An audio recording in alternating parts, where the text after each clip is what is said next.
Deixa eu só organizar aqui. Muito bem. Pessoal, então, mais uma vez, boa noite. Educação Física Adaptada e Inclusão. A nossa finalidade é oferecer todos esses conceitos que a educação física pode desenvolver para a inclusão das pessoas com deficiência. Mas, na verdade, quando a gente fala de inclusão, é a inclusão da pessoa em estado de vulnerabilidade social, do gordo, do cardíaco, do diabético, do protestante, do católico, é de todos, né? A diversidade humana tem que ser respeitada, senão a gente rotula muito e define uma clientela só, até financeiramente isso é ruim para a gente. A gente tem que saber respeitar a diversidade e as características de cada um. Muito bem. Na aula passada a gente lembrou que o desenvolvimento das pessoas com deficiência foram voltados para 4 épocas. Dentro dessas épocas, a primeira foi a exclusão, onde esses indivíduos eram sacrificados pelas civilizações antigas. Eles entendiam que era um castigo dos deuses.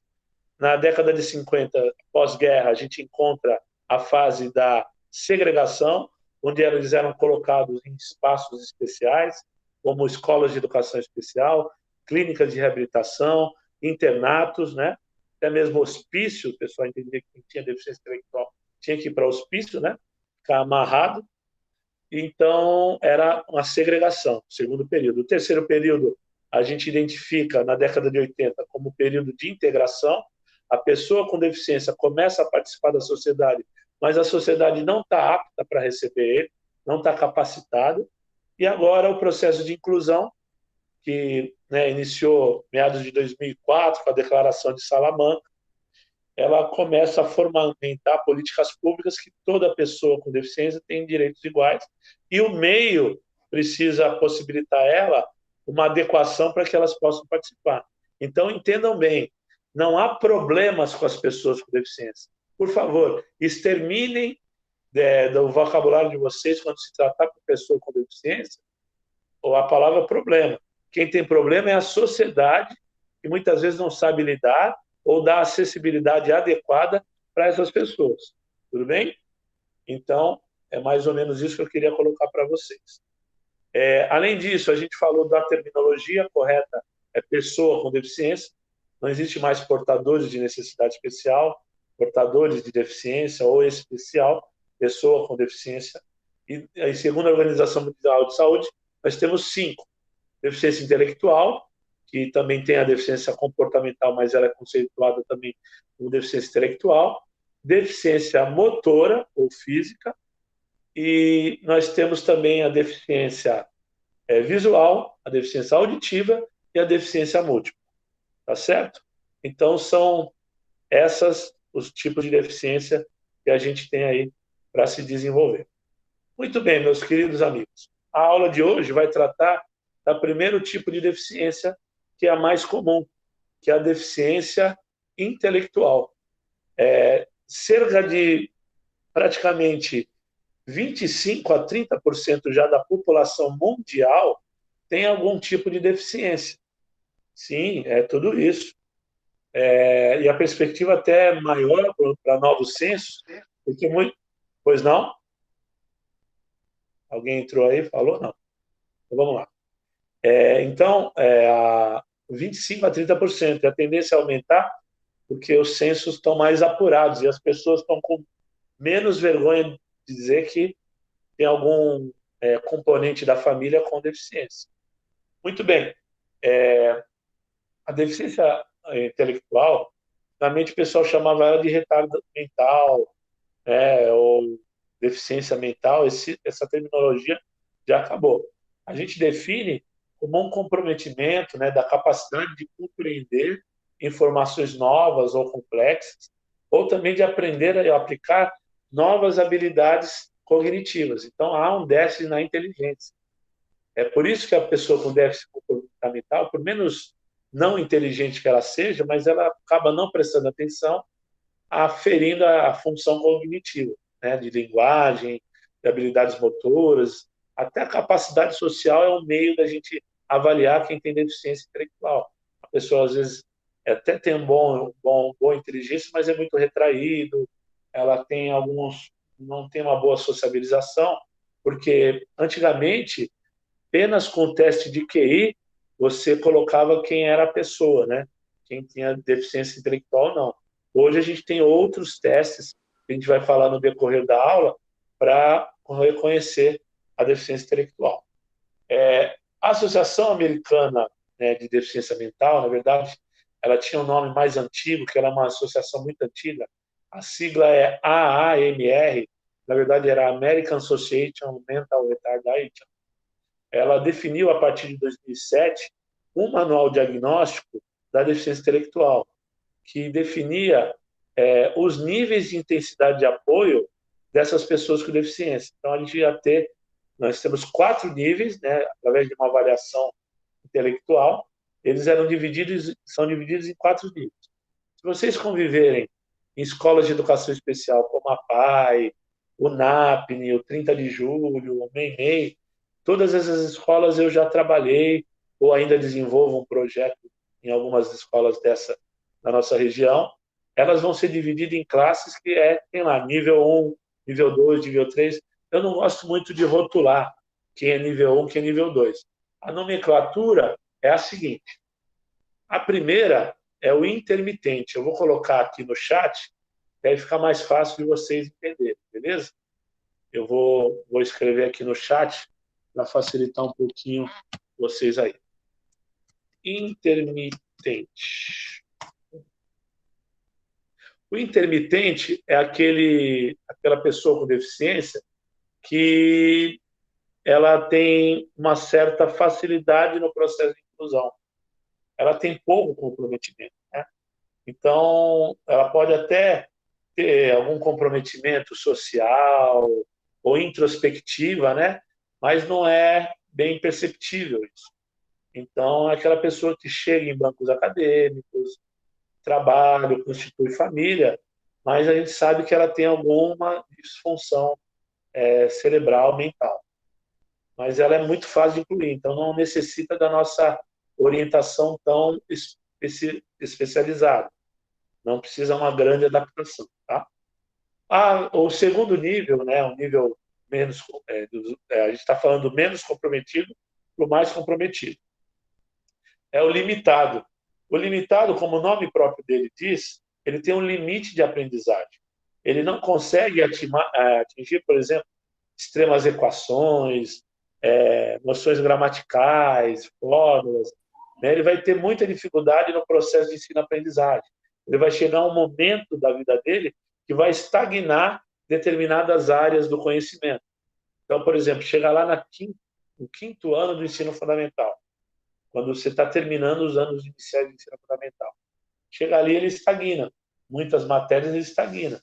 Ele não vai conseguir compreender equações e outras coisas. E aí, o que fazer, né, com esse aluno? Aí tem um questionamento, né? Uma escola, infelizmente, tão antiquada e ainda decolonizada, né? Desde a época colonial é da mesma forma, só mudou que hoje a gente tem o inglês, antigamente tinha o latim, né? Ele precisava de um currículo mais abrangente, mais eclético, mais corporal, inclusive.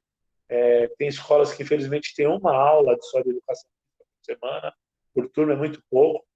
Você vê escolas na Rússia, tem todo dia educação física, em Cuba, em outros lugares do mundo, né? Na China. Então, a gente precisava repensar nisso aí. Mas, com o tempo, a gente chega lá, né? Às vezes, também é um pouco falha da nossa classe em se unir e dignificar e mostrar realmente os benefícios que a educação física pode proporcionar. Mas não vem ao caso. Depois do limitado, nós temos o extenso. Alguns denominam também como abrangente. Ele tem muito comprometimento. Ele é um caso mais agravante. Ele necessita de diversas repetições. Então, para poder fixar algum desenvolvimento, é repetição em cima de repetição. Tem que ter muita paciência, repetir várias vezes o fundamento para ele poder adquirir uma sinapse. Se ele tem uma característica engraçada, uma curiosidade, se ele falta na tua aula, ele esquece a aula anterior. Então, ele precisa sempre estar reciclando e fazendo links com a aula anterior, para poder criar sinapse e aí complementar os fundamentos que vocês vão desenvolver em suas aulas. E finalizando, a gente tem o generalizado. O generalizado, ele é um nível muito mais comprometido. Muitas vezes ele possui, inclusive, outra deficiência. Então, às vezes ele tem deficiência intelectual e deficiência visual. É mais difícil de aprender, né? Então, ele tem um nível de apoio mais elevado.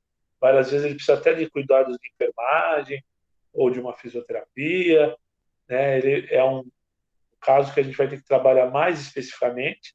A inclusão dá para ser feita assim, na escola regular. Cabe você a fazer uma grande conversa com a classe, para a classe entender a dificuldade, né? E aí, assim, ela conseguir recepcionar de uma forma um pouquinho mais igual todos esses alunos. Então, eu vou colocar aqui o autor limitado, depois vem o extenso, e finalizando o generalizado. Bom, coloquei aí no chat os 4 níveis da deficiência intelectual. Tudo bem? Muito bem. Nós temos agora, para a gente identificar, os tipos de causa. Nós temos 3 tipos de causa na deficiência intelectual. A pessoa ela pode nascer com a deficiência intelectual, então a gente chama de pré-natal, ou seja, durante a gestação. Depois vem o perinatal, que é durante o parto, mais 30, 40 dias de resguardo, a famosa quarentena da gestante, da ex-gestante. E aí nós temos depois o pós-natal. Vamos explicar uma por uma, oferecendo para vocês alguns fatores de risco, tá certo? Vamos lá, no caso pré-natal, são síndromes congênitas que podem acontecer nesse sentido. Algumas anomalias genéticas, entre elas uma descombinação de gene entre a mãe e o pai. A gente tem o caso da infecção exógena, vou colocar esse nome aqui que é um pouco difícil. Infecção exógena. A infecção exógena ela acontece com a influência de agentes externos químicos, como medicamentos. Quando a mamãe vai lá no geriatra não, no obstetra, desculpa, mudei a aula. Dei aula de terceira idade hoje, mudei o médico. O obstetra, ele explica para a mamãe que ela só pode tomar determinados medicamentos. Outros medicamentos ela não pode. Então, se ela tomar outros medicamentos, pode acontecer infecção exógena.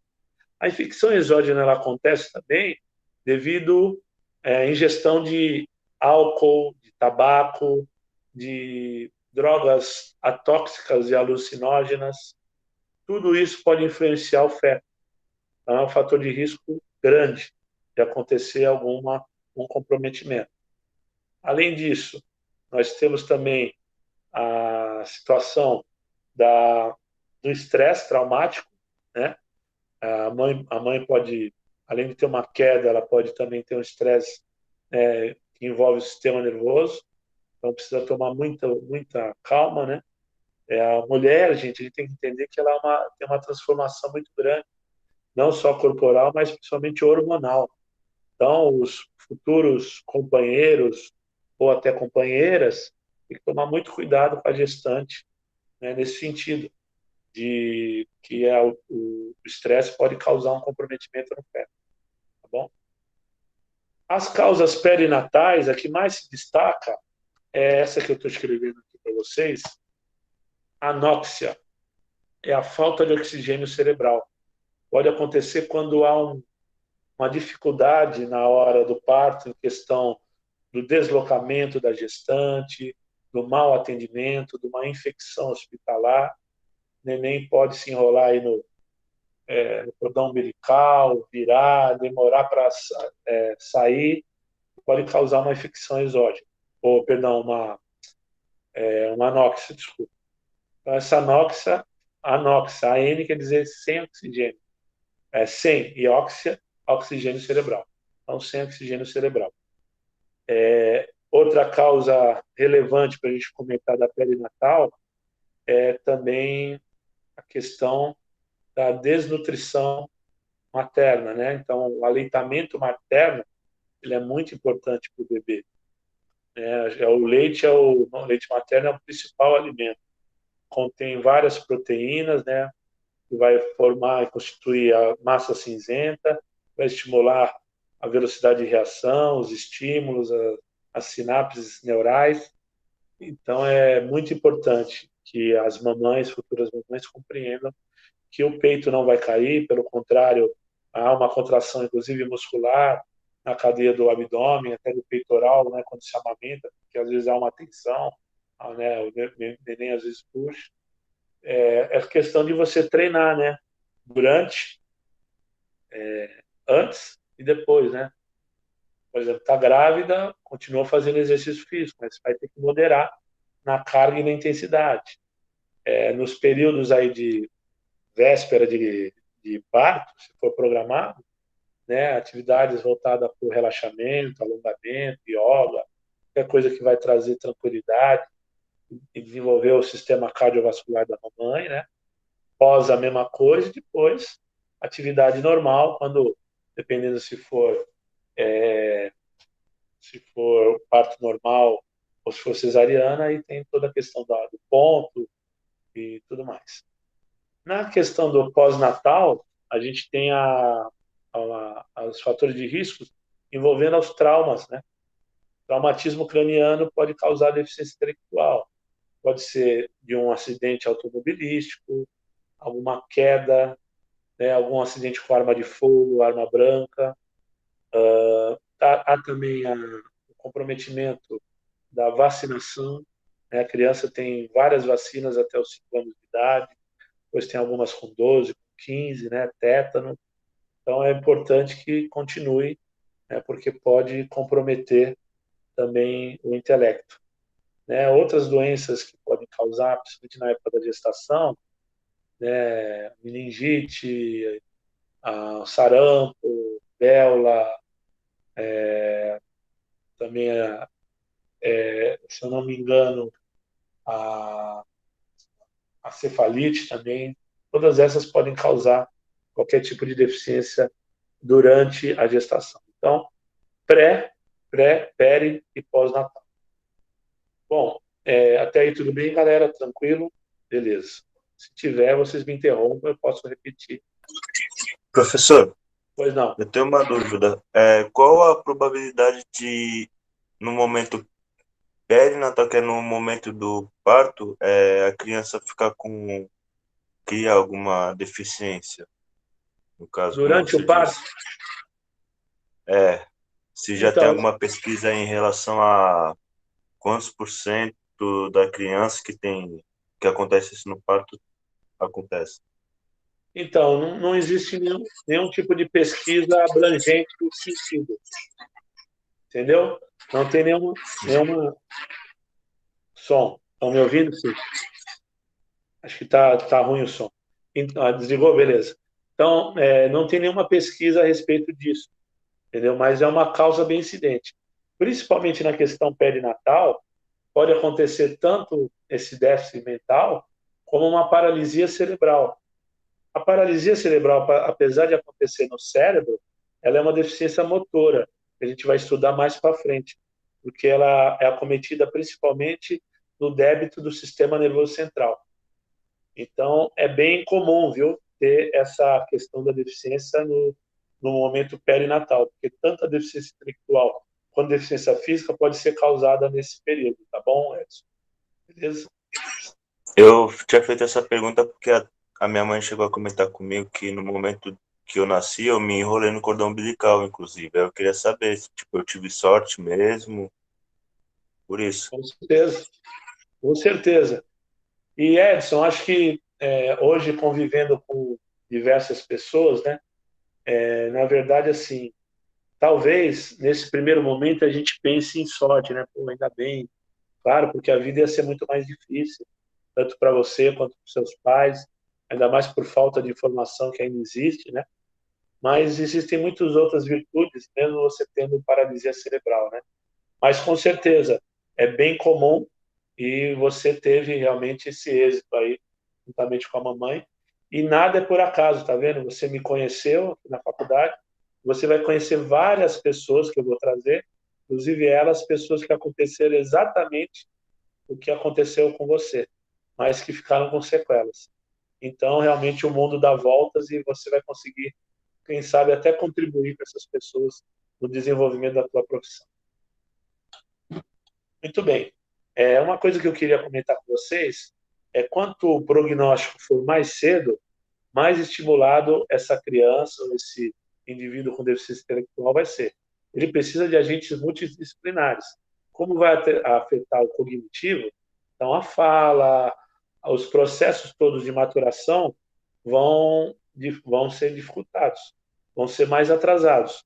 A principal característica, agora eu quero que vocês prestem muita atenção em mim, a principal característica da deficiência intelectual é a disparidade entre a idade cronológica, que está lá na certidão de nascimento, e a tua idade mental. A idade mental dessas pessoas vão ser sempre abaixo do que a idade cronológica. De repente, vocês têm um indivíduo aí de 30 anos, você está enxergando um homem na tua frente, mas ele é uma criança. Ele fala, sei lá, do Bob Esponja, ele gosta de desenho, gosta de brincar, mas a estrutura é de um homem, certo? Corporal. Então, a gente vai ter que ter toda uma metodologia específica para trabalhar com pessoas com deficiência intelectual. Dependendo desse nível de intensidade de apoio, a gente vai ter essas características comuns aí, da disparidade da idade mental e idade cronológica. Né? Para a gente poder medir, né, que eu falei no começo da aula, áreas, né, como comunicação, habilidades em atividades diárias, habilidades sociais, motoras, a gente indica umas escalas de comportamento adaptativo que é do autor Vineland, e também o Doll descreveu isso aí em 1947, mas o Vineland aperfeiçoou. Já a habilidade intelectual, a gente faz um teste de inteligência padrão, que é o Binet. Em 1929 ele criou esse teste de inteligência padrão. E tem uma escala chamada escala de Wechsler, que é diagnosticado para inteligência de crianças, né? Para requer, né? O médico ele vai dar essas informações para os pais. Ele tem todo esse respaldo. Eu vou, inclusive, passar para vocês esse conteúdo teórico lá no nosso grupo. E eu já estou vendo que a nossa plataforma já está online. Então, acabando a nossa aula, eu vou me debruçar a plataforma e já vou disponibilizar o conteúdo dessas duas e já da próxima aula, da terceira aula, tá bom? Dá para vocês, quem quiser ir estudando. Eu sempre vou disponibilizar para vocês na plataforma, via texto, o vídeo aula, essa aula remota que eu estou gravando, alguns outros vídeos que podem enriquecer para vocês essa formação acadêmica, e alguma coisa no fórum que eu vou dar uma cutucada, uma perturbada. Não é obrigatório participar do fórum, participa quem quer, tá? Não vai ganhar ponto a mais ou menos, mas é legal para a gente se conhecer, tá bom? Muito bem. Então, para a gente conhecer um pouco a deficiência intelectual como um todo, ela tem vários tipos, né? Então, vamos lá. Eu falei sobre as causas, que é pré, peri e pós-natal. Falei dos níveis, que é o intermitente, o limitado, o extenso e generalizado. E nós temos alguns tipos mais comuns. São elas: a síndrome de Down,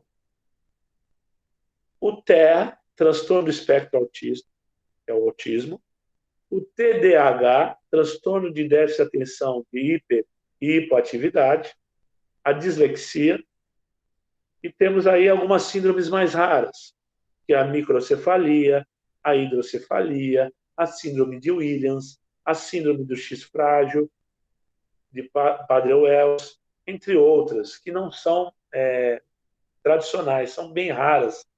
E, infelizmente, não vai dar tempo da gente ver tudo isso. Mas, como eu falei para vocês, desde a primeira aula, diante de vocês aqui, meus amigos, está uma pessoa comprometida, não somente com o conteúdo. Para mim, isso aqui não é só um trabalho, é uma missão de formar novos e maravilhosos educadores. E eu estarei à disposição sempre de vocês, independente do nosso curso terminal ou não. Acabou a disciplina de Educação Física Adaptada e Inclusão. Continuo amigo de vocês. Lógico que deveremos ter outras disciplinas. Mas falando nesse assunto, Um dia que você encontrar um estágio, uma aula, você for ministrar, e aí conhecer um aluno que tem alguma síndrome rara, que eu de repente não tive tempo hábil para explicar, eu estarei à disposição. Diz que Márcio, manda o WhatsApp, Marcião, um aluno tem isso, e dá uma dica. Na hora, cara. Nada que R$ 100, Júlio, mentira, tô brincando, pelo amor de Deus. Sem problema nenhum, é brincadeira. Com o maior prazer eu vou ajudar vocês, tá? Com o maior carinho eu quero ver essa educação física mais inclusiva, educação física para todos. Então podem contar comigo sempre. Desde o início somos amigos, desde o primeiro dia. Tenho certeza que todos vocês estão nas minhas orações noturnas antes de eu descansar. Agradeço e torço pela vitória de todos vocês e seus familiares. Então, essas síndromes raras, a gente vai ver só um pouquinho, talvez algumas nem vamos ver, porque é muito pouco, gente, um semestre para uma matéria como essa, né? Eu sei que a faculdade tem muitas matérias, são valiosíssimas, mas eu acho que pelo crescente dessa população, principalmente pelo Brasil ser uma potência paralímpica, a gente precisava ter mais tempo para estudar cada esporte paralímpico, cada esporte adaptado, cada síndrome congênita, mas eu estou à disposição para sempre aí de vocês, tá bom? Muito bem. E como que a gente faz, que agora é a parte principal, né? Como é que a gente faz, gente, para desenvolver uma metodologia para arguir todos esse público, né? Como é que eu vou adaptar minha aula de educação física para a pessoa com deficiência intelectual? Nas nossas próximas aulas, a gente vai ter o conceito das mais importantes deficiências intelectuais, mas depois dessa outra aula que eu vou fazer isso, nós vamos ter contato com alguns convidados. Sim, porque aula somente com data show e somente com o Márcio falando, está muito monótono. E eu preciso estimular ainda mais esse processo de ensino-aprendizagem desses meus queridos amigos e futuros educadores.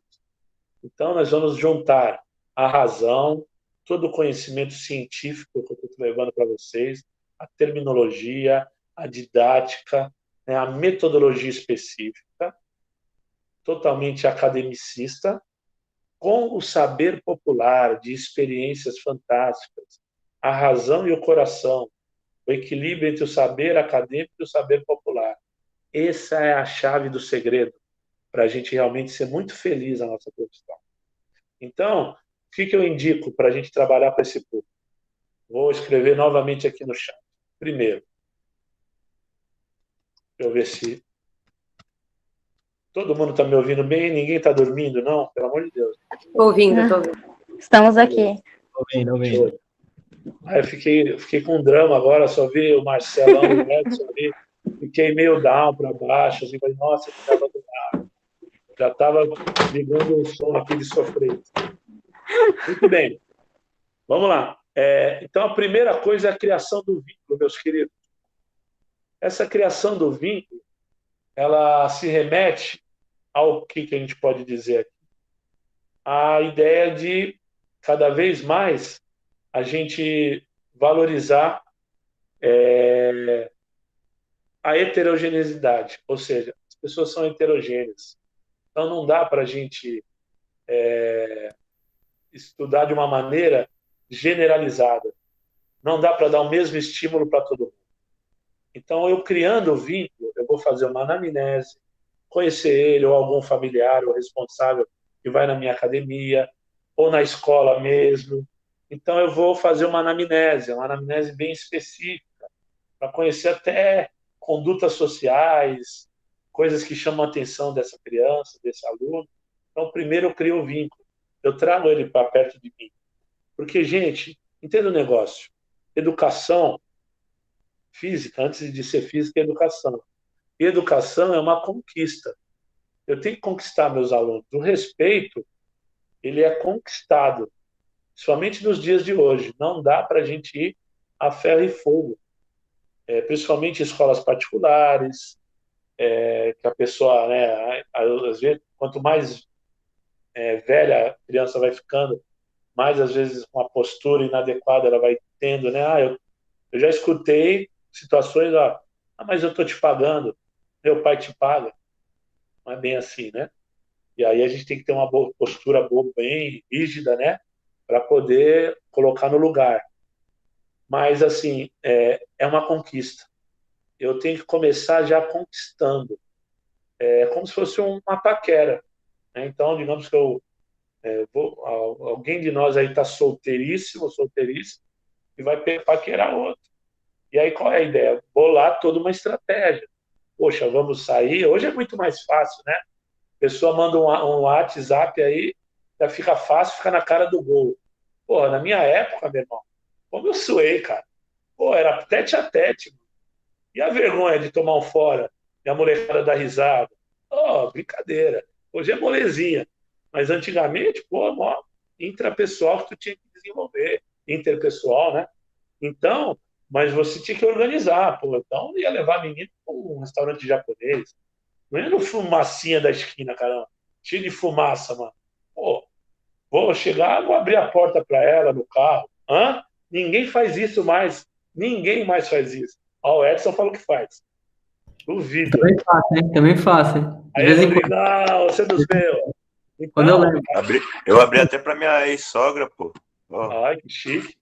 Tudo bem. Então, todos os detalhes vão constituindo um educador. Se ele se asseia bem, se ele tem uma boa conduta, até na conduta social, hoje em redes sociais, tem que tomar muito cuidado. Por exemplo, eu já tenho uma equipe, falei para vocês, uma equipe de professores, o corpo docente do meu projeto. Gente, eu puxo a orelha, eu falo, galera, infelizmente vocês mergulharam no projeto, e o projeto tem que ser dessa maneira, vocês são exemplo, vocês são referência. Então, tudo que você fizer por aí, infelizmente a sociedade vai te julgar. Então, toma cuidado. Então, evita baladas extremas, que você é o primeiro a se jogar no povão, a ficar arrastando no chão de bêbado. Toma cuidado, né? Qual é o exemplo que você vai dar para a sociedade? Toma cuidado com algumas substâncias ilícitas por aí. Não é hora para isso, né? Acho que se você teve esse momento quando jovem, já foi. Agora você tem que ser educador. Então, realmente o educador ele tem que conquistar. E começa nesse primeiro passo da criação do vínculo. Entenda que eu estou dando uma dica para trabalhar com pessoas com deficiência, mas na verdade é para todos, né? É para a gente se formar como educador. Muito bem. O segundo passo que eu acredito, né? O segundo passo que eu acredito é. Eu conheço uma filosofia, que é a filosofia VAC, né? Que é o visual, auditivo e sinestésico. São as três maneiras que o indivíduo tem de aprender. Ou a pessoa é visual, ou ela é auditiva, ou ela é sinestésica. Claro que ela pode ter um pouquinho de cada um, e deve ter, tem que ser estimulado. Mas ela sempre tem uma melhor que as outras. Por exemplo, na faculdade, saudosa FEFES, eu amo de paixão aí, eu estudei lá no Campo do Brasil, e a minha turma era uma turma muito divertida, só que a gente sempre tem o seu melhor amigo, né? E o meu melhor amigo sempre foi o Bruce. O nome dele era João, mas ele era japonesinho, meio chinesinho assim, ó. E ele era feio pra caramba. Então, em vez de chamar ele de Bruce Lee, chamava ele de Bruce Lindo. Era feio pra dedéu, então era o Bruce Lindo. O Bruce Lindo, ele era auditivo. Ele tinha que gravar a aula e escutar mais que uma vez para poder pegar. E se ele pegasse, gente, era 10 na certa. O bicho pegava. Mas ele não era muito visual, ele perdia a atenção muito fácil. Eu era um cara visual, sempre fui. Eu bato o olho em alguma coisa, presto atenção legal, peguei. Eu não preciso ficar lendo e relendo. Eu bato o olho, eu pego. Só que tinha muita gente na minha classe que precisava ficar anotando, anotava uma coisa atrás da outra, ou tinha que fazer um movimento para aprender.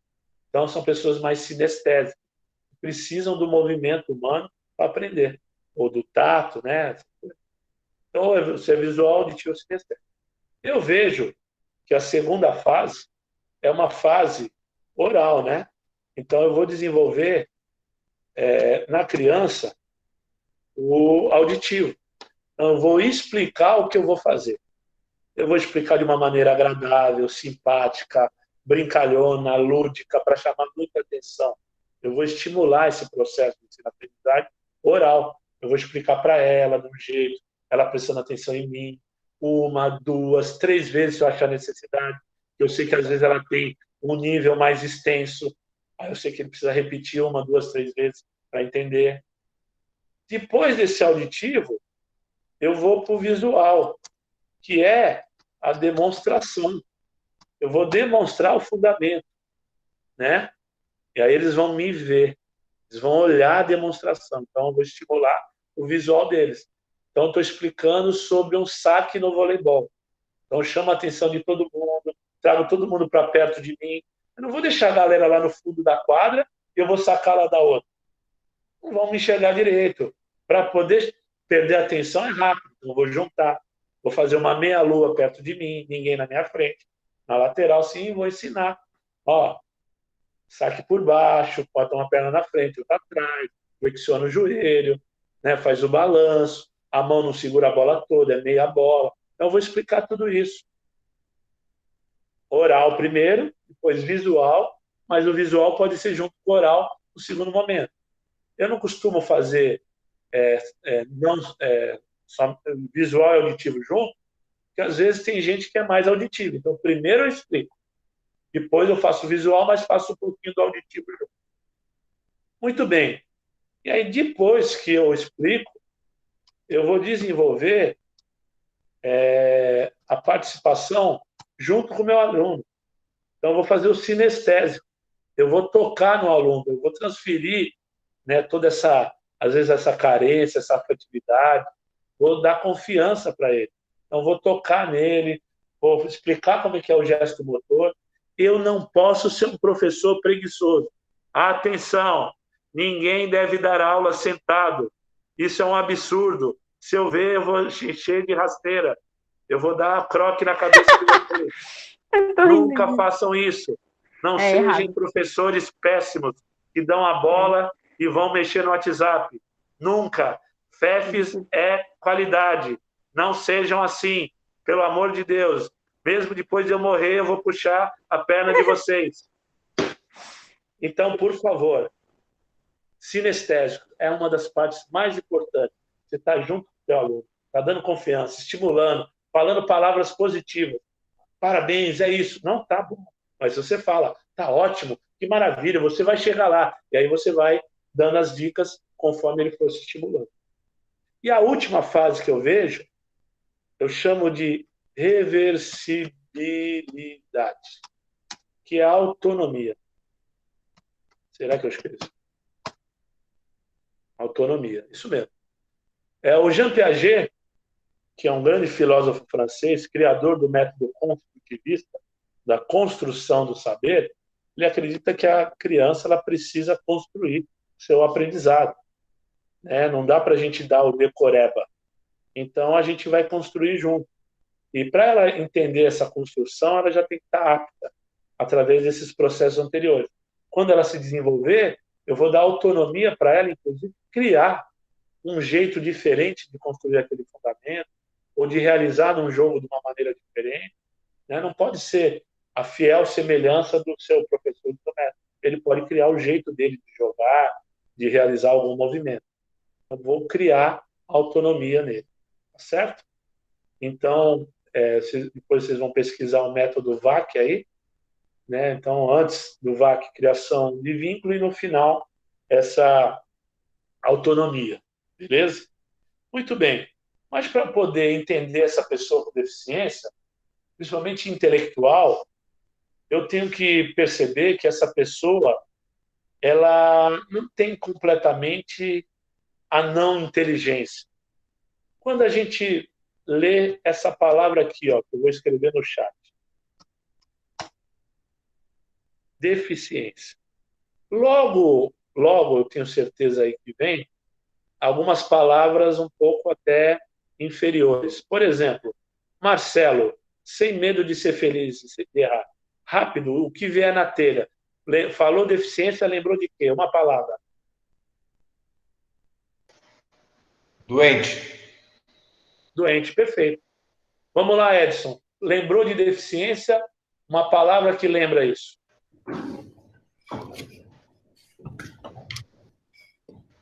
Sem medo de ser feliz, Edson. Vai lá. Sequelas. Sequela, perfeito. Perda, isso aí. Muito bom, muito bom. Vamos lá, Rodrigão. A princesa tá boa? Deficiência, você lembra do quê? Liga o áudio, pessoal, quem não tá. Lembro o síndrome de Down, não sei. Seria generalizando. Algum Síndrome de tipo de deficiência. Tá bom, tudo bem. Vamos lá, deixa eu ver quem mais que tá aí. Poliana, lembrou de deficiência, lembrou do quê? Professor, infelizmente a primeira palavra que vem na cabeça é retardo. É isso mesmo. Vocês têm sombra de razão. Se alguém quiser colocar mais alguma coisa, à vontade.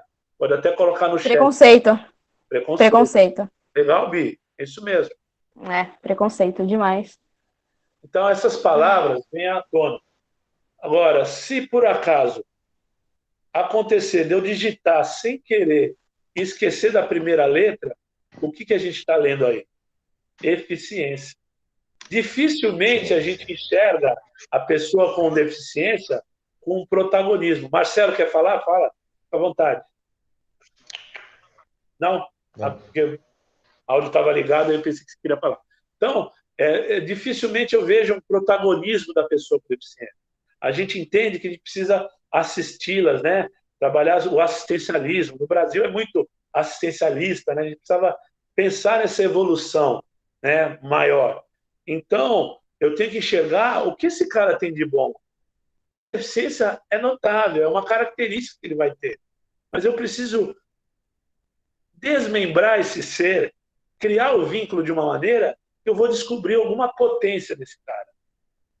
E aí, eu só fui descobrir isso, minhas queridas e meus queridos, na época da faculdade. Eu fui muito feliz porque eu fazia a faculdade e já dava aula, então isso me ajudou muito, a teoria na prática, né? Quando eu só consegui desvendar isso quando eu conheci um ser iluminado, né? Quando eu conheci Jesus. Mentira, brincadeira. Eu não me aguentei em falar isso, né? Não vou fazer comercial de nenhuma igreja, estou brincando. Quando eu conheci Howard Gardner, tá certo? Howard Gardner. É que eu lembrei daquele comercial, né? Conheci Jesus. Gardner, desculpa, Gardner. O Gardner, ele criou uma teoria muito doida. Ele é um cara muito doido. Tanto que ele criou aquele remédio, né? Gardenal. Vem daí de Gardner, né? Teoria das inteligências múltiplas psicomotoras. Que legal trabalhar a fala e a digitação. Eu acho que eu escrevi certo. Beleza, essa teoria aí. Gente, quando eu descobri, eu fiquei fissurado e eu entendi tudo que eu estava fazendo e todas as pessoas que eu dava aula, eu comecei a enxergar de uma maneira diferente. Ele criou esse conceito para melhorar principalmente a licenciatura, pedagogia, geografia, história, educação física, etc. Mas quem dá aula, e se tiver esse conhecimento, vai conseguir incluir e perceber as virtudes que qualquer indivíduo tem, tá certo? Então, o princípio dessa teoria é que não é só inteligente quem é realmente bom na escola, tira boas notas, né, aquela genialidade. Não é só. Quem é que aqui na nossa turma é o CDF? Quem é que tira boas notas aí? Quem é o inteligentão? Edson. Rodrigo. Aí, Edson. Quem? Rodrigo? Tá Rodrigo, empatado, hein? então.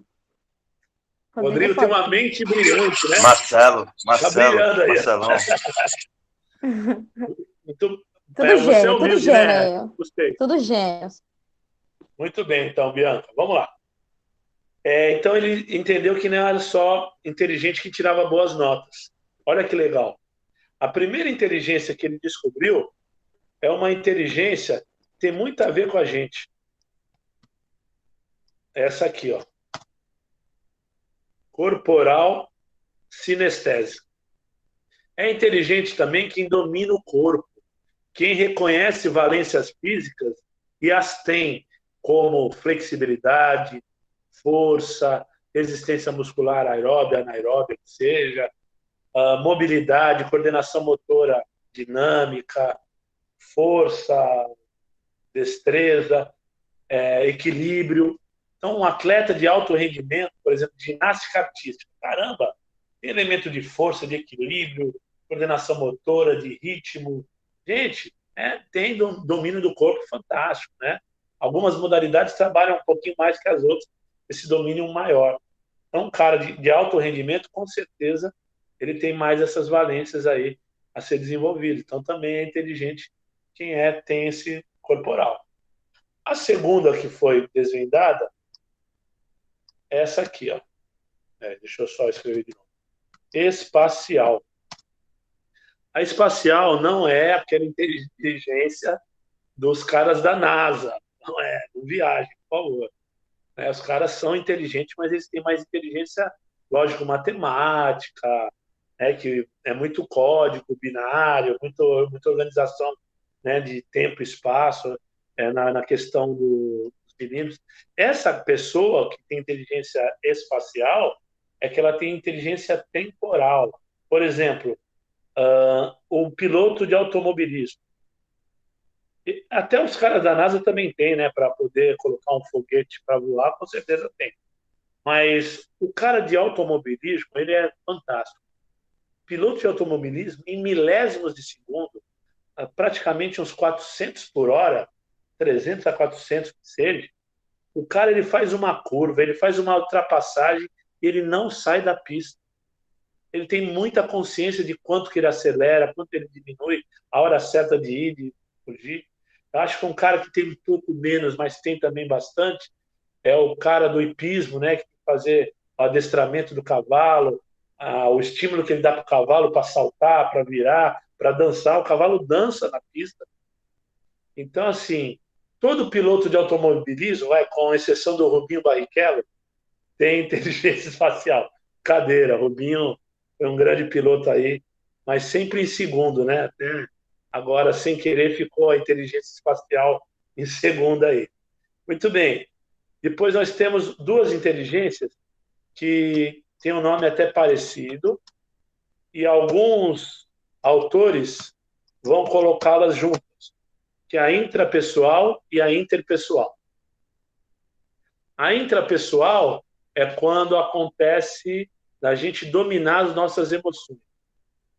Então, um cara que vai muito bem em relacionamento, né, tem aquela experiência de relacionamento, ou o cara não leva os problemas para o trabalho, né, digamos, mulher te largou, companheiro te largou, companheira te largou, e aí você vai dar aula, vai, putz, mó capisbaixo, sem vontade de dar aula, mó sofrência, né?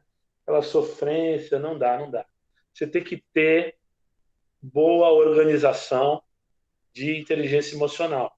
Para poder ser professor, tem que ter isso aí. Não pode, você tem que separar o profissional do pessoal. Então, você vai entrar para dar aula, cara, os problemas ficam para fora. Então, a gente tem que ter essa consciência. A inteligência intrapessoal é o domínio dessas emoções, a vergonha, o amor, a paixão, o ódio, o rancor, a mágoa, tudo isso está envolvido nas emoções, né? Então eu tenho que controlar minhas emoções. Quem tem esse controle também é inteligente. Inteligência intrapessoal. Intrapessoal, a palavra já está dizendo. Intra, o prefixo intra quer dizer dentro. Não sei se vocês já tiveram intracelular, né? Dentro da célula. Acontece. Algumas partes intracelulares estão dentro da célula. Intrapessoal, dentro da pessoa. Agora, interpessoal é relacionado aos demais, ao coletivo, cooperativo. É uma pessoa que não é egocêntrica, que respeita todo o segmento, que pensa no próximo. Não é um cara que ele é super egoísta, não quer ajudar ninguém, só pensa nele próprio. Não dá. Ele tem essa consciência. Eu era sempre um cara muito assim, que pensa no próximo, tenta ajudar 1, 2, 3 vezes. Na faculdade eu era assim, né? Eu era o cara que, me dava bem com a galera que era atleta, eu também disputava jogos abertos, mas ao mesmo tempo a galera que estudava demais, os nerds lá, eu era parceiro dos nerds, um parceiraço, não deixava ninguém mexer com eles. Eu ajudava pra caramba. Ao mesmo tempo, eu me dava bem com as menininhas, dançavam. Parceiros dos caras nóia, os nóia não sabiam porque eles estavam ali, nem eles sabiam porque eles estavam lá, mas eu era parceiro também. E eu, organizava churrascada até. Cheguei a ser vice-presidente da Atlética da Atlética. Então, eu me envolvia muito. Né? Então, sempre tinha churrascada. Por exemplo, vocês já estão chegando no meio quase da faculdade. Quantas churrascadas vocês já fizeram? Eu tô esperando ainda. O pessoal não quer fazer? Tô esperando a churrascada. O quê? Tô esperando a churrascada. Não quer fazer, não. Fica agitando. Ninguém vai passar na minha casa. Até agora não teve mesmo churrascada. A gente não fez. Poxa. Não queria. A gente tá querendo.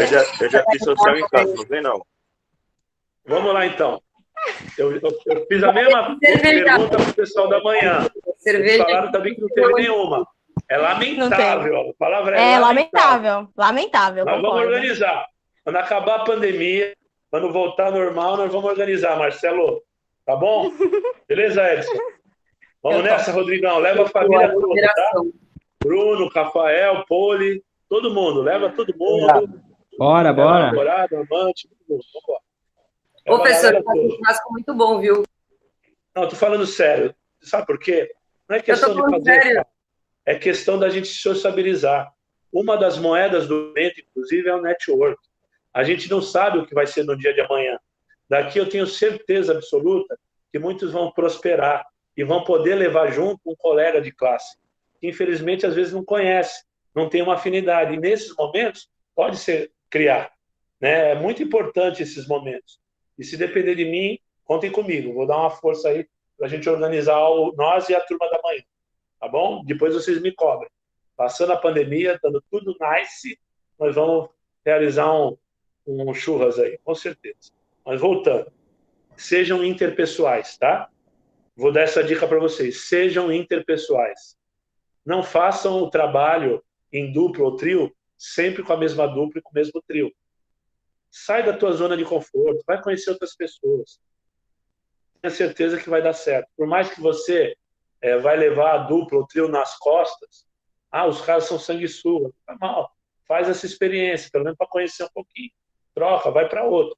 A gente tem que trabalhar dessa maneira, até para o coletivo, tá bom? Sejam interpessoais. Muito bem. Corporal sinestésico, espacial e intrainterpessoal. A próxima é a naturalista. Não é daquelas praias de, pelo amor de Deus, de exibicionismo. O naturalista é aquele cara que tem boa inteligência no meio ambiente. Conhece muito bem, né, a questão da fauna, da flora, o ecossistema. Esse cara entende tudo. O indígena é o cara que tem mais inteligência naturalista do mundo. Ele sabe que determinada planta cura determinada doença, que outra planta hidrata, tem líquido, que a outra é venenosa. Professor. Pois não, Poli? É uma pessoa que vive na roça, lida só com animais, ou com a fazenda, ela também é considerada naturalista ou não? Sim, ela adquire necessidade por conviver, exatamente, e que passa, inclusive, de geração para geração. É fantástico, a gente às vezes acha que aqueles caras, pessoal da roça, do interior, tudo chucro, mas lá eles são super inteligentes. Vai tu tirar leite de vaca, como é difícil, tu não vai tomar um coice. Vai colocar ferradura no cavalo. Vai cortar cana. Você acha que cortar cana é só passar o facão? Não. Tirar o leite da vaca, professor, é mó difícil também. Cortar transversal, para que a cana consiga prosperar depois, a raiz. Tem todo um sistema agropecuário. Então, há essa inteligência naturalista. Muito bem colocado, Poli. Muito obrigado pela sua colaboração. Façam sempre isso. Vocês são muito importantes. Vocês todos trazem bagagens para a gente fenomenais. E a aula fica melhor aí. Tá bom? Além da naturalista, nós temos também a musical. Quem conhece arranjos musicais, consegue compor a harmonia entre as letras, a melodia, né? Consegue constituir. Meus queridos, por mais que a gente tenha que ser receptível e flexível em alguns algumas formas musicais, não dá para dizer que o funk é uma inteligência musical, né? Por mais que eu adore a batida, vocês sabem que a batida do funk, essa batida vem do maculelê, né? Vocês dançaram com a Raquel, né? Do dança afro. E aí virou tudo que vocês sabem que virou, né? De uma forma bem erótica e sensual. E de repente não deveria. Estragaram. Não ficou Exatamente. legal. Não ficou Se legal. ficasse com outras melodias, acho que ainda dava. Mas a inteligência musical, gente, como é que eu posso não valorizar aqueles grandes autores de sinfonias, né? Como Mozart, Beethoven, Bach? Cara, os caras muito crânios para criar aquela sinfonia naquelas evoluções, né? Você tem um mestre de bateria da escola de samba. Cara, como é que o cara consegue escutar todo tipo de instrumento? São centenas de instrumentos e ele cadencia, ele organiza tudo aquilo, né? Mestres da MPB, por exemplo, Gilberto Gil, Jorge Benjor, cara. O cara tá aí, 70 e tantos anos, quase 80. O cara toca tudo. Ele faz letras subliminares que têm outro significado, né? O Tim Maia mesmo é um cara que era muito, tinha cuidado pro grave, pro agudo, ele sempre reclamava da banda, né? O Djavan, ele compõe arranjo por arranjo de todos os instrumentos da banda dele. Então esses caras são muito crânios. Então isso é inteligência musical. Quando você começa a tocar e cantar, é muito difícil, cara. Dá para aprender a tocar um instrumento, já é difícil. Para cantar no ritmo certo, tocando ao mesmo tempo. Então, essas são algumas dicas de inteligência musical. Um professor de educação física que domina um instrumento musical, ele vai muito longe. Ele conquista muita gente. Ele tira um pouco o apito, que é um pouco disciplinador, sabe? Muito que tem que existir, claro. É regra de várias modalidades. Mas tem momentos que você não precisa usar o apito. Você faz um som, vem todo mundo já de uma maneira mais agradável, mais lúdica. Então pense nisso. Se você não toca o instrumento, pense em tocar. Muito bom. Depois da musical, nós temos a contextual. Contextual. Pessoal, todo mundo aí, né? Estou vendo Marcelo, Edson, Rodrigo. A galera tá firme e forte aí, né? Estão vendo Galvão Bueno, Sport TV, ou novela da Bigoduda lá, não estão vendo isso, né? Pelo amor de Deus. Olha aí, hein? Não vão roncar, hein? Se a aula tá chata, vocês puxam minha orelha. Vamos lá. Contextual é a inteligência daquelas pessoas que têm muita memorização de fatos, acontecimentos, datas, dados. Por exemplo, aquele cabeção, aquele caixa d'água da Bandeirantes, o Milton Neves. Aí ele chega lá, o América Mineiro de 1955. Sinhazinho, Juninho, Botelho e Arruda. Cuica, Zé Roberto, Juvenal. E no ataque, Robson, Júnior e Marcelo. Até para eu inventar nome, eu tenho que falar. O cara sabe tudo. E é sem ponto eletrônico. Eu vi ele fazer isso ao vivo, na minha frente, lá em Poços de Caldas, em Minas Gerais, no ENAP, quando ele deu palestra. Então é muita inteligência contextual. Um cara melhor que ele, talvez, seja o Jô Soares. E são vários assuntos que o cara grava. Poxa, o Jô Soares ia entrevistar alguém. Parecia que ele sabia mais do assunto do que o cara que ele entrevistado. Ele era muito, muito inteligente, o Jô Soares. Então, inteligência contextual, né? Essa memorização. Professor.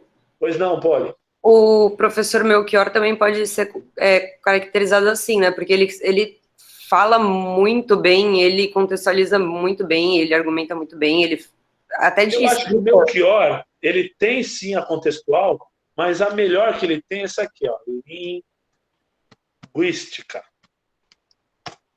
A linguística, que é a próxima, vocês estão vendo? Tá. Entendi. Vocês estão vendo que eu e a Poliana estamos ensaiados, né? Ela entra, deixa uma deixa para mim, e aí eu completo. Obrigado, Polia. Nossa parceria. Tamo junto. Tamo junto. Então, o Melchior, por exemplo, ele fala mais que o idioma, ele conhece toda a ortografia, ele tem bom desenvolvimento de fala muito bem em público. Não só ele, mas muitos professores têm isso, pastores, marqueteiros, vendedores que têm essa habilidade. Pô, tem um cara, facas guinso, corta o tomate como corta um poste. O cara prova por A mais B na linguagem. O cara, você vai lá e compra. Né? Tem gente que vende a própria mãe, até. Pelo amor de Deus, o cara é muito bom linguisticamente falando. Mas aí é um barato, gente. Se vocês me permitem, eu vou contar de algumas turmas passadas, uma pérola de uma prova, e justamente na inteligência linguística o cara se perdeu. Numa questão de prova, estava assim, descreva, acho que era 3 ou 5 inteligências múltiplas e como elas podem interferir para melhorar a inclusão das pessoas com deficiência. Aí o cara começou escrevendo bem, falou da inteligência musical, falou da inteligência corporal. Meu Deus, quando ele foi falar da inteligência linguística, porque tinha que definir, explique cada inteligência, né? Quando ele foi explicar a inteligência linguística, meu Deus, pasmem, o cara falou, olha, inteligência linguística, quem tem bom desenvolvimento na língua, ou seja, é bom inclusive no sexo oral. Eu falei, o quê? Não acredito nisso. E era bem assim. E o cara escreveu isso. E o pior é que a questão inteira estava boa, gente. Só tinha essa pérola no meio. Se eu fosse um cara que não lia as questões teóricas, dava certo. Eu li um pouquinho ali, mas quando eu li aquilo, eu falei, nossa, não estou acreditando que escreveu isso. Aí, como eu gosto de pegar muita amizade, aí né, a gente vai deixando uma proximidade até maior com a galera de brincar, né, de tirar uma onda. Aí eu brinquei com o cara, escrevi na prova dele assim, meu querido, você estava tão bem, né? Mas você foi falar em sexo oral, quase que você chegou na nota de sexo anal, 0, ó, redondinho. Então toma cuidado, na próxima você vai se perder. Mas é muito curioso. Vocês sabem que a gente vai anotando as pérolas, né? Há muito tempo atrás, na FEFES, na época que eu estudava, eu tinha um amigão meu, eu não posso falar o nome dele, porque senão, tadinho, vai ser... Mas o apelido dele era Cara de Moeda. Ele era uma cara achatada assim, redonda. Sabe quando parece um doce de abóbora? Achatado assim? E o Cara de Moeda, cara, ele era uma figura, porque ele tinha um bonezinho assim, fechado. Sabe quando você faz força na aba, quase uma aba junto com a outra, que um lado e na outra? E ele usava um óculos fundo de garrafa de Guaraná, sabe? Putz, muito... E o maior barato, ele era branco, só que no boné dele aparecia um tererê. Tererê, uma trancinha, mas era brancão. E pasme, eu usava uma camisa colada, uma bermudinha, um shorts bem pequeno, um tênis cano alto, vai imaginando, vai fazer da imagem. E aí, pasmem, sempre dá para piorar, né? Quando você está lá com algum problema, começa a chover, não é isso? Cara, ele usava, acreditem se quiser, ele usava pochete. Sim, isso existiu na FEFES. O cara usava pochete. Uma pochete aqui, ó. E o pior, ele não usava na cintura, ele usava quase aqui. Parecia um frequencímetro, um polar. Perguntava para ele, quanto que está o batimento cardíaco aí? E ele era uma figura. Primeira prova de anatomia, o professor Geraldo era bravo, ele bateu na mesa assim. Olha aqui, correção de prova. Quem foi engraçadinho aqui na terceira pergunta? O fulano de tal. Poxa, você está tirando sarro da minha cara? Qual é a tua? Aqui é faculdade, é coisa séria. Ensino médio acabou. Aí ele respondeu assim, a pergunta era assim, qual era a função do esqueleto? Aí ele respondeu, derrotar o He-Man e conquistar Eternia. Meu Deus, gente, para quem não conhece, quem é mais novo, existia o desenho do He-Man, né, o mestre do universo, e o He-Man era o herói, o vilão era o esqueleto. Então ele respondeu que era derrotar o esqueleto e conquistar Eternia, que era a cidade do He-Man. E o pior é que a gente não sabia se ele estava falando sério ou não. Ele era tinha um pouco de disfunção, era visível, né, já do traje. E foi uma pérola que ficou até os dias de hoje aí na FEFES, essa pérola da audiometria. Mas não façam a pérola do linguística, que é a pessoa que tem boa oralidade, que conhece o tom, o som. Por exemplo, um professor, às vezes, quando ele fala um pouquinho mais alto, ele chama um pouquinho a atenção, ele volta, ele sabe dosar o tom. Ele reconhece tons e sons também. Muito bem. Além dessas, nós vamos ter também a inteligência pictórica. A pictórica é a inteligência voltada para as artes manuais, artes visuais.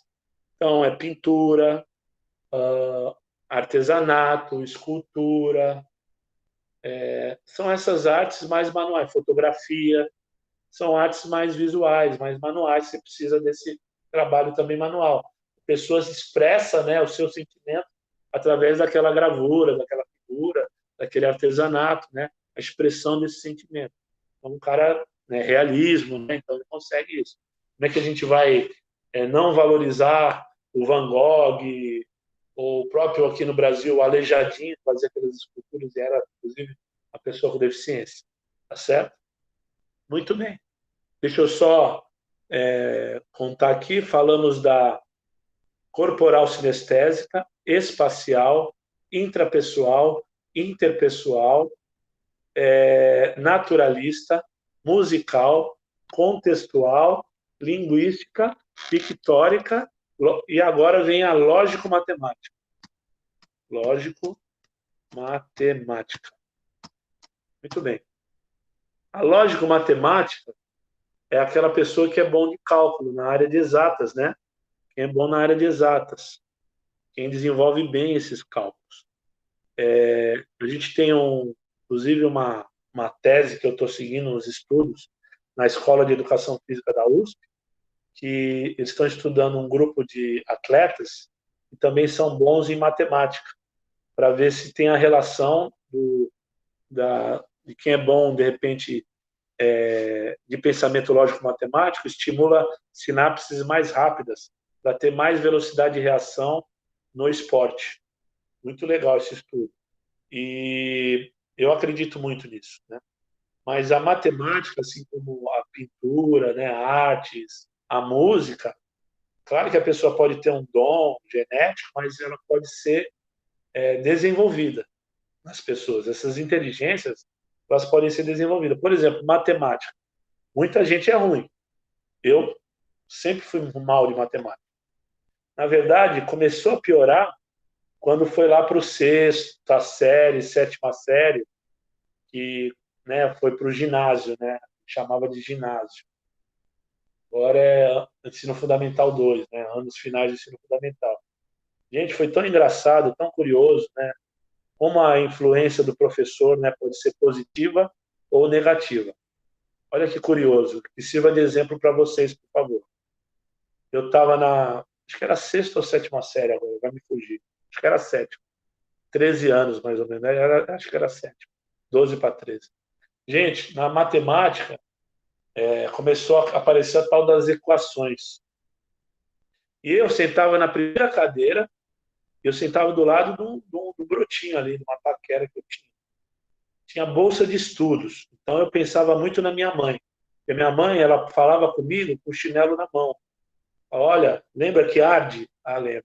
Então não tire notas baixas, senão você vai perder a bolsa de estudo. Tudo bem, mãe. Pode deixar assim, senhora. E aí eu sentava na frente para, né, prestar atenção.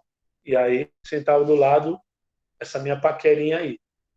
Aí começou as equações, eu comecei a ficar, ai meu Deus, ai meu Deus, ai meu Deus, e agora? Aí a mulher chegou assim, a professora, quem tem dúvida, levanta a mão. Cara, sabe, parecendo que tá todo mundo com o braço amarrado? Ninguém, eu olhava para a classe era grande, um monte de gente. Ninguém levantou a mão. E eu não estava entendendo bolhufas, porque era matemática, mas apareceu um tal de X ali. O que esse X está fazendo aqui? Vai para a língua portuguesa, meu irmão. Teu lugar não é aqui. E apareceu o X na tal da equação. Eu não estava entendendo. Falei, caramba, e agora? Pergunta ou não pergunta? O que a menina do meu lado vai achar? O que a galera do fundo vai achar? Ai, meu Deus, ai, meu Deus. Ah, mas o chinelo da mamãe dói mais. Aí eu levantei a mão. Gente, quando eu levantei a mão, a professora fez assim. Respirou fundo. Ai, ai, ai. Fez um ai, ai, ai. Eu queria entrar dentro de algum buraco e nunca mais sair na minha vida. De vergonha que ela fez. Aí ela, olha, é assim, assim, assado. Meu, eu fiquei nervoso. Eu nem tive vontade de entender o que ela estava explicando. Porque ela deu aquela respirada de tipo, puta, não acredito. Que burro esse moleque. Não acredito que eu vou ter que explicar de novo, sabe? Muito bem. Mas aí ela até acabou me ajudando na paquera. Faz o seguinte, faz dupla com ela aí do teu lado. Ela vai te ajudar. Aí para mim foi 10, né? Sempre levava um drops para dar para gato, aquela coisa lá, pega na mão e assim vai. Muito bem. Aula seguinte, ou mais para frente. Putz, equação do segundo grau, não sei o que lá, apareceu um tal de Y. Falei, meu Deus do céu, cada aula que aparece uma letra aí, meu Deus, que é isso? Vocês estão invadindo a matemática, vai embora, sai daqui suas letras. Eu não entendi bolhufa. E aí, quando acabou, ela, estou à disposição de quem quiser. E aí eu ficava, pergunto, não pergunto. Meu Deus, a gatinha. Ai, meu Deus, a galera do fundo, vão me zoar. A menina vai pensar que eu sou burrão, não vai querer nada comigo. Ai, meu Deus, mamãe, dói muita chinelada. Ai, meu Deus, levantei a mão. Aí, minha galera, ela levantou da mesa, foi na minha frente, botou as duas mãos na minha mesa e falou assim: nossa, hein? Você é muito lento, parece um caramujo. Aí o fundão, caramujo, caramujo. Cara, a galera inteira. Eu não sabia o que falar, né? Porque eu falei, vou olhar para a menina, vou falar o quê para ela? Falar, filha, esquece, eu sou gay, quero nada com você mais, esquece, abandona, não quero nada. Gente, uma vergonha. Então, olha o papel de uma professora, né? Em vez de estimular, de não deixar causar o bullying, ela mesma causou. E a partir dali, matemática, para mim, foi muito difícil. Foi até de professora particular. Então, a dica é que nas nossas aulas, pô, o cara chutou lá na lua. Pô, tá ruim mesmo, não. Vamos lá, campeão. Na próxima vamos melhorar. Ajeita mais esse pé, a postura. Poxa, fez essa estrela toda torta, caiu sentado. Pô, tu é mó gordo. Não. Vamos lá, meu querido. Vamos trabalhar essa forma aí. Vamos melhorar. Palavras positivas. Não dá para ser negativo. E aí, matemática me frustrou. Para terminar, tem a parapsíquica. Inteligência parapsíquica. Faltou um I aí. Parapsíquica. Acho que é assim. Isso. Muito bem. É a inteligência espiritual. Eu não gosto de falar de espírito, né? Religião. A ciência e a religião se divergem, apesar que a Associação Brasileira, a Associação Americana de Cardiologia já está aferindo pesquisas científicas do poder da fé em relação a problemas cardiológicos, né? Então está tendo um avanço bem legal nesse equilíbrio, é uma coisa bem legal, né? Isso aí, de juntar a fé e a ciência, eu acho fantástico. Eu sou um cara que tem muito fé. Eu não gosto de falar de religião, porque a religião, o Estado ele tem que ser laico. É um Estado laico sempre fundamental em respeitar qualquer doutrina que cada um tenha. Eu mesmo fui católico apostólico romano, fiz primeira comunhão, fui batizado, casei na igreja católica. Meus filhos têm primeira comunhão, o mais velho, os outros vão entrar agora no catecismo. Mas eu, depois de muito tempo, fui messiânico. Eu tive uma boa experiência na igreja japonesa Sekai Kyusekyo. Era frequentador, virei membro, recebi o Ricari, a luz divina, iniciava Jorei, desenvolvia agricultura natural, arranjos florais, cultivava o belo. Era uma filosofia muito boa.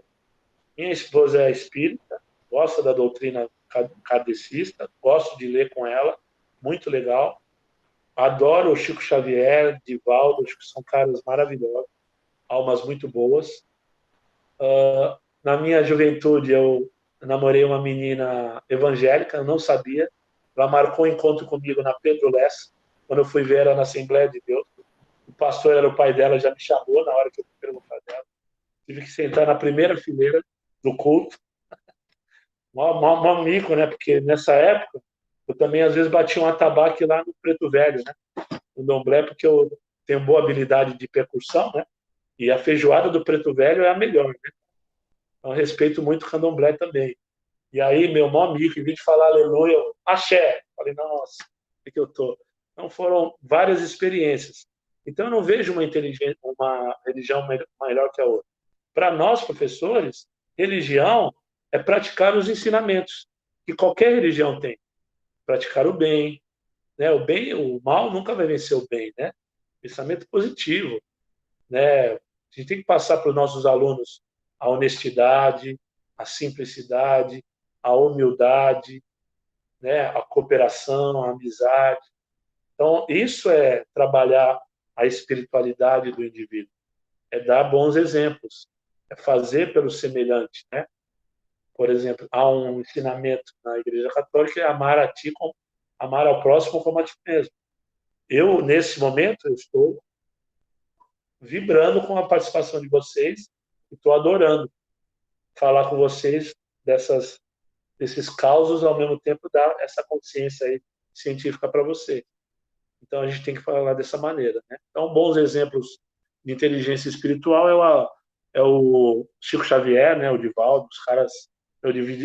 O Chico Xavier desvendou até crime, né? Até crime ele desvendou, né? Através das cartas psicografadas. Quem não conhece, vale a pena ver o filme ou ler alguma coisa sobre esses dois caras aí, tá bom? Bom, são 11 inteligências. Na verdade, 7 estão comprovadas cientificamente, através de artigos de publicações. Mas a Ô, gente sabe... professor, a Pois não. parapsíquica só envolve quando tem espíritos em si, ou também uma pessoa que se caracteriza intuitiva também se classifica aí? Sim, somente as mulheres, né, que têm o tal do sexto sentido, que sentem coisas, né, tem essa sensibilidade, com certeza. Eu sou um cara muito sensitivo, né? Eu sinto a energia do local, das pessoas, né? Quando eu abraço alguém, ou e aí quando eu sinto que está carregado o local, um local meio energético negativamente, eu tento proferir palavras mais positivas, ser mais alegre, mais divertido, para tentar espantar, né, essa negatividade. Acho que a gente tem que ter esse equilíbrio entre a ciência e a fé, né? Acho que nós somos muito importantes, né, para os nossos educandos, e principalmente essas pessoas com deficiência. E aí, como é que a gente entende essas inteligências com as pessoas com deficiência? Porque elas vão ter algumas dessas inteligências. Por exemplo, eu vou ter vários alunos com síndrome de Down, eu tenho vários alunos com síndrome de Down, que tem muito déficit de inteligência, né? A idade mental e a idade cronológica é muito ruim, mas ele tem uma inteligência até parapsíquica, né? De sentir como é que eu tô, ou intrapessoal, fantástico. Tem horas que eu tenho que chegar para eles, para um pouquinho. É um beijo no tio Márcio agora, outro beijo no final, senão eles ficam. Eles sentem que eu estou precisando de um beijo, de um abraço. É um mó barato. E, gente, não tem sacanagem. É beijo puro, é pureza. É beijar como se fosse da própria família. Amor puro. É com essas pessoas na minha vida que eu acho que eu virei uma pessoa melhor hoje, modéstia à parte. Desde 97 lidando com pessoas com deficiência, com certeza eu virei uma pessoa melhor. Consequentemente, a minha família também, porque sempre teve contato com os meus alunos, muitos frequentam até minha casa em eventos, então com certeza isso facilitou. E eu consegui enxergar eles não com a deficiência, e sim com a eficiência. Perguntas, críticas, comentários, elogios, estou todo ouvidos para vocês. Agora é vocês que falam, um de cada vez, por favor. Ah, outra coisa, o Pedro falou que eu vou pagar picanha. Brincadeira, eu vou pagar picanha? Se eu vou organizar, vocês têm que pagar para mim. Eu estou organizando, cara. Pelo amor de Deus, né? Ô, Pedro, eu vou lembrar de você na hora de colocar nota, tá? Aí você vai ver o tamanho da picanha. Eu vou levar fraldinha e vou fazer, professor. Vou fazer o seguinte, vou fazer uma chamadinha aí, a pessoa fala um pouquinho da aula. Bianca, valeu a aula, tudo bem? Gostei muito da aula, professor. O senhor falou bastante coisa interessante. Muita coisa que eu anotei que vou estudar, né? Muito bom. Aula maravilhosa. Obrigado, Bi. Fica aí pra gente tirar uma foto daqui a pouco. Fala, Edson, e aí? Curtiu? Professor, curti demais e você explica de uma forma que a gente consegue se imaginar no local, na situação, e É. eu acho isso maravilhoso. Muito bom. Obrigado, Edson. Meu querido Danilo, primeira aula comigo, muito doido, curtiu mesmo ou não? Falo muita besteira, Opa, eu falo, né? professor. Não, pô, foi bem bacana, bem legal. É uma área que eu acho legal, assim, principalmente por conta dos projetos, né? Assim, de pensar em parte de projeto. Eu acho que tem muito projeto também voltado a essa área. E eu acho que é igual você falou, é pureza, né? Essas crianças, essas pessoas que têm esses. Qual é o termo correto, professor? Me desculpa. Pessoa com deficiência, ou que Pessoas tem com algum deficiência. comprometimento. Eles são puro mesmo, é igual criança, né? Fala o que pensa, faz o que acha que deve Perfeito, fazer. Danilo. Isso Então, acho bem bacana. Então, gostei muito, professor. Parabéns, viu? para nós, querido. Obrigado. E aí, meu querido Rodrigo, cadê a nossa princesinha? Tá boa? Manda um abraço para ela, tá? Beleza. Eu gostei muito dessa aula, né? Esse assunto me interessa muito. Eu costumava ir no Canal 1, tinha um projeto chamado Projeto Tantan. Não sei se você já ouviu falar. Eles Sim, do faziam Renato de Renzo e a Cláudia Alonso. muito Minha irmã bom. fazia, Rodrigo. Minha irmã fazia, Tantan. Ela fazia no Muito Teatro legal. Municipal. E era um É muito ambiente bom. inclusivo, assim, não tinha. Ninguém podia se pegar lá dentro da balada, assim, né? Que era um ambiente familiar, um ambiente inclusivo. Então você via pessoas com síndrome de Down, né? Via outros colegas, todo mundo se acolhia, era muito gostoso, assim, a união, né? E essas aulas me relembram, assim. Acho muito legal, muito proveitoso, assim, para a vida, né? É uma aula para a vida, não só para educação física. Muito bom, Rodrigão. Obrigado, querido. Prazer em revê-lo. Ao lado. Professor, só deixa eu perguntar uma coisinha. Qual Vai. o termo que você acha mais correto para citar as pessoas, no caso? Pessoa com deficiência. É o termo correto. Tá bom. Vou Obrigado. botar aqui no chat de novo para facilitar. Deixa eu ver quem é o próximo aqui. É Bruno ou é Regina? Ou é os dois? Bruno ou Regina? É Regina, professor. Oi, perdão. É que eu Bruno entrei deve ser. na conta errada no Google. O Bruno deve ser o companheiro. É, Legal. Boa sorte para vocês. obrigada. Vamos lá, Bruna. Curtiu? Bruna não, Regina.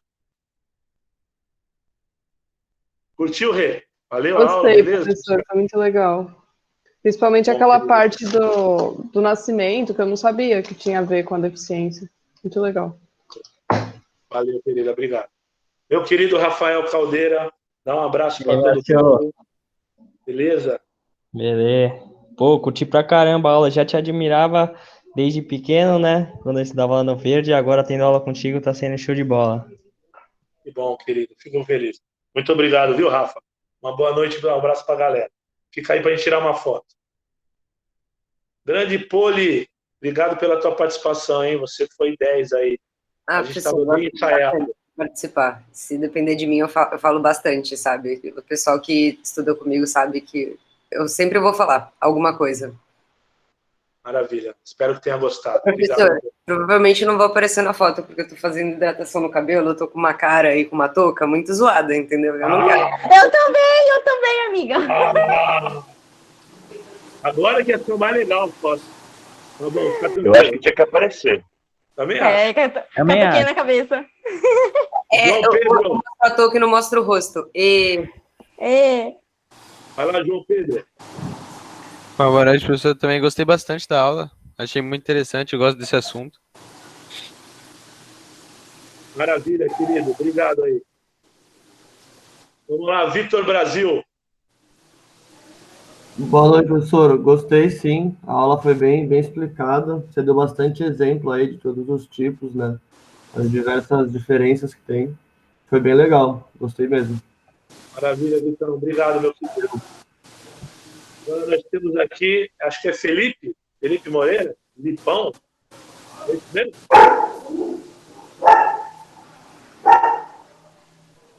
Ó, o Felipe não está na aula, tá vendo? É bom essas chamadas, que aí você descobre. Os caras não estão na aula, tá vendo? Vitor Hugo.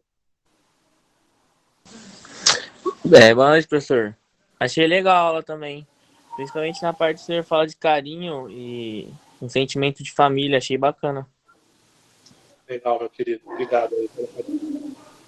Carlos Gabriel. Boa noite, professor. Achei interessante a aula, principalmente porque no começo do curso é falado pelos professores para a gente entrar com a mente aberta, né? E é um tema que eu não tinha muito conhecimento, estou gostando bastante. Obrigado, Carlão. Tamo junto, cara. Obrigado pela participação. Vamos lá, Pedro. Opa, tô aqui. E aí, curtiu?